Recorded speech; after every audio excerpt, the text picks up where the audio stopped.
Flippin' Steve back today with a mail day stuff that I've been buying. It has been a while since I've done a mail day. I just kind of thought they were the videos you guys were losing interest in.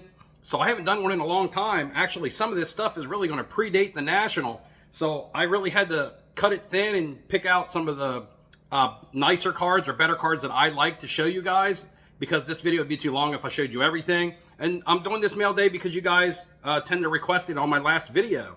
I thought you guys didn't like the mail days, and apparently I was wrong. That's okay. I'm wrong sometimes. So I'm going to show you guys some of these cards. I'm going to try to make it quick, shooting this video before going into work.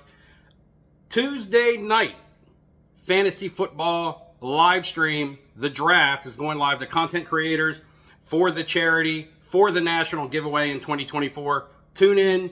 Multiples of us may be streaming it on our own channel, so tune in and check it out if you're interested in seeing who we draft, who's smart, who's not, and just the back and forth banter that'll probably be going on between all of us. I may also do a solo live stream Monday night, picking the draft orders, chilling with you guys. I don't know, let me know if you guys are available for a Monday night live stream, and I'll see how I feel after work on doing one of those. Let's stop talking. Let's get into these cards. Let's get into some of the speculative football plays. First of all, 3 Mike White selects, all different colors. I can't remember if I showed these to you guys yet or not, so I'm showing them first to get them out of the way. They're all serial numbered. Out of 49, it's going to be the lowest, or 175, and then out of 99. I just picked these up because you never know when a Tua injury may happen. I am a Dolphins fan. I don't want to see Tua get hurt.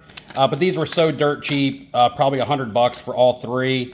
And super low pop. Not to say that these are super rare. It's just you won't find much Mike White graded stuff. And it's always good to have graded stuff if something was to happen. If he was to get a chance, I throw these up on eBay, and people looking for slabs won't have much choice except to, like, you know, pick up what's there. So I went ahead and got those really cheap, little speculative play. Might win, might lose, don't care. And also a 2012 Panini Prism Silver of Ryan Tannehill. Again, I'm still a fan of this guy because he was with the Dolphins for a while and kind of didn't have the right coaching around him and all. I always thought he was pretty decent. There in Tennessee, they picked up DeAndre Hopkins. I bought this card long before the DeAndre Hopkins transaction. I think I paid $40. If I can find the price on some of this stuff, I'll post it. But I can't remember, and it's been a while, so I can't remember right off the top of my head. But I think I paid $40 for this. This is the Silver Prism. It would be the most popular amongst, you know, if he was to get a little push, it would be the chase card that's not super high-end, like autograph tickets and stuff. And the pop on these are super low. It's probably under 10. I believe the pop may be even under 5. Now, I don't know if these just didn't grade well, because you do see a lot of PSA 9s, so people were grading them. And the 10s are just a little bit more few and far between. And last but not least, I know. Shh. Another Sam Darnold card.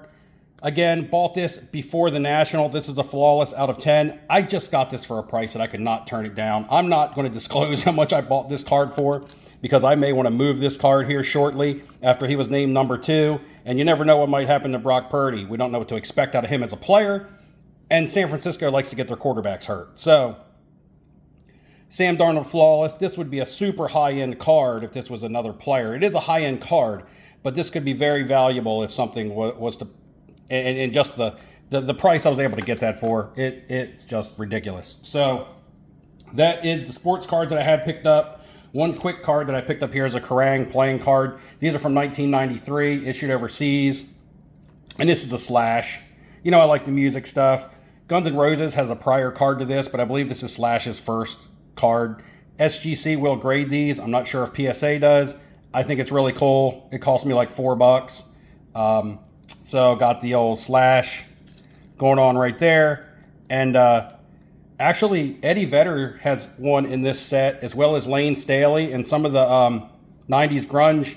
And if you consider the players playing cards to be like rookie cards, and they would typically or technically be Eddie Vedder and Lane Staley's rookie cards, even though the Eddie Vedder Argentina rock card right now is the one that people kind of refer to as the rookie, although it came out in 1997. I have a leaf cut here This is just cut off a photo, put on a card. As a card collector, you kind of like the card look out of it. But having on a photo would probably be better. This is a Leonardo DiCaprio out of 11. I don't know why. I just kind of bought this on impulse. Thought the price was pretty good.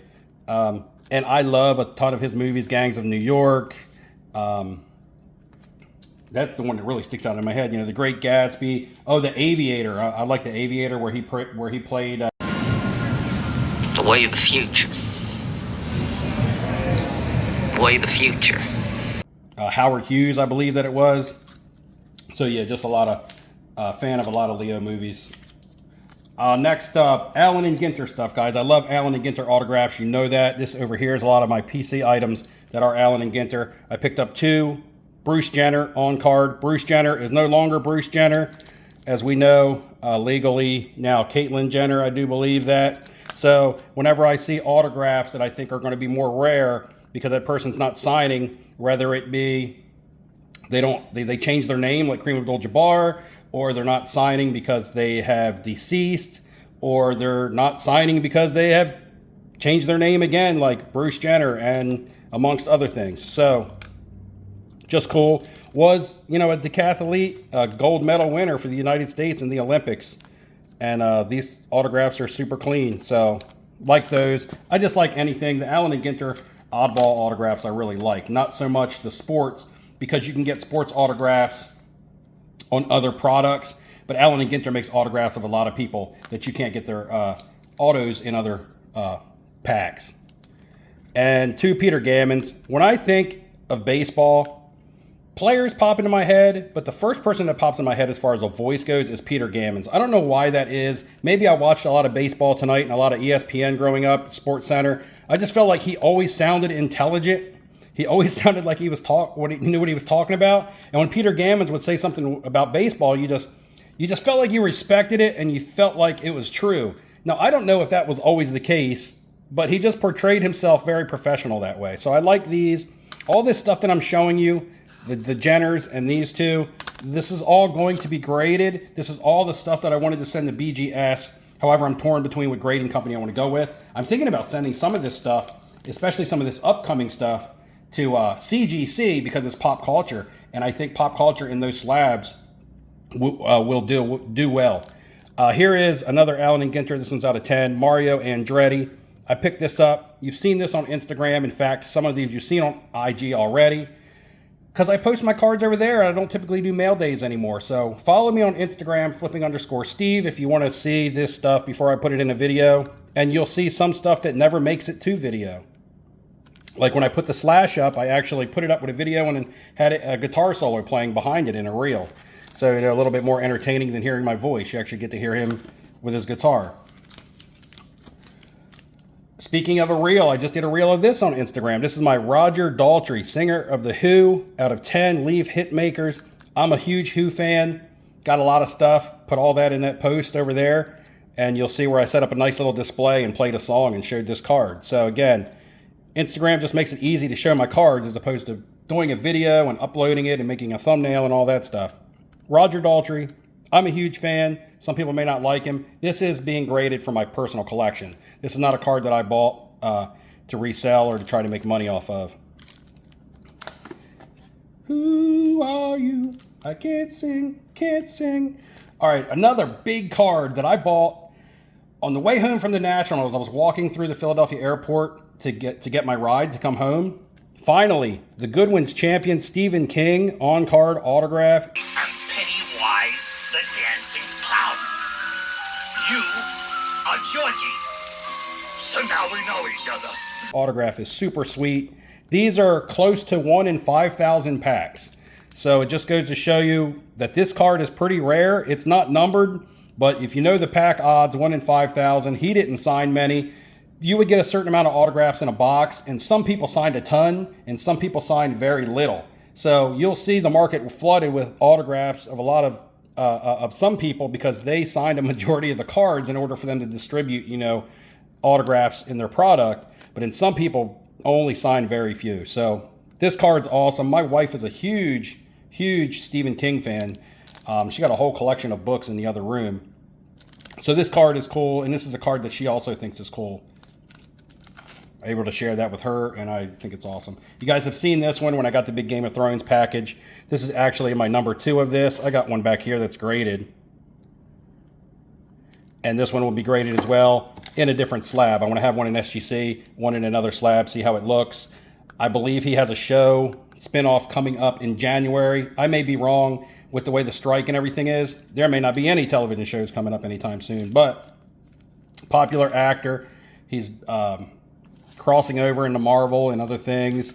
So popular actor, popular character, popular TV show.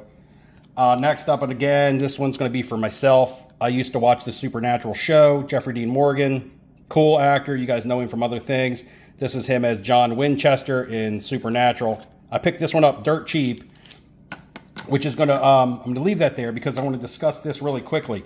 Here's another Jeffrey Dean Morgan autograph. Now, this is a Topps out of 99. This is Negan from The Walking Dead. The Walking Dead is super popular, but it's not a show that I know a whole lot about.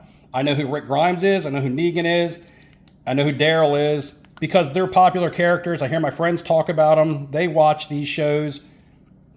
This card was about, I'm going to say 6 times. This was about 6 times the price of this card. All right. When you're talking about prices, it's the same person. It's an on-card autograph. They're both clean. This one's older. Look how much younger he is.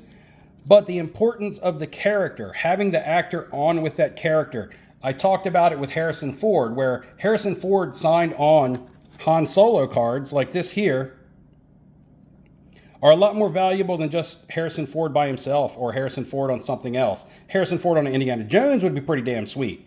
But what I'm saying is having the actor by itself doesn't normally hold as much value or standalone value as having the autograph on a card of a very popular character that they play. So again, like I said, this card may have set me back like $50. This card was closer to probably $300. So that's just the difference that the character can add to the value of a card. A lot of people don't understand that, and as I'm getting more and more into these types of cards, I'm starting to understand it more. Wrapping it up, guys, last but not least, like I said, Rick Grimes from The Walking Dead. This is Andrew Lincoln as Rick Grimes. This is the first year that Walking Dead cards came out when they were made by Rittenhouse, I believe, or Cryptozoic. They were made by Cryptozoic, I think. And then Topps got the license later, as this is a Topps card. Negan came along later in the series. This is the first series. This would be the Andrew Lincoln Rick Grimes / rookie card.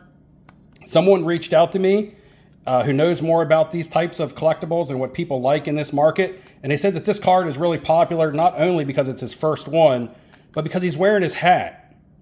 And he ends up giving this hat to his son in the series. So this is the only card that I know of, or the only card that we know of, where Rick is actually wearing his hat in the photo because he passed it down to his son Carl, and now someone else is wearing it on a spinoff show.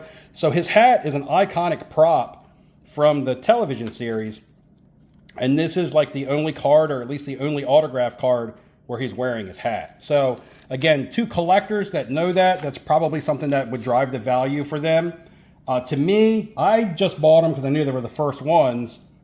I didn't even know anything about the hat. But anyway, guys, that's my mail day. Let me know if there's anything in there that you thought was pretty cool. And what are you guys buying? Be sure to tune in for the Fantasy Football Draft, where I'm going to bust up a bunch of sorry-ass football players that don't know what to do and then playing flipping Steve. All right, anyway, guys, enough goofing off. I got to get ready for work, and I'll see you guys next time.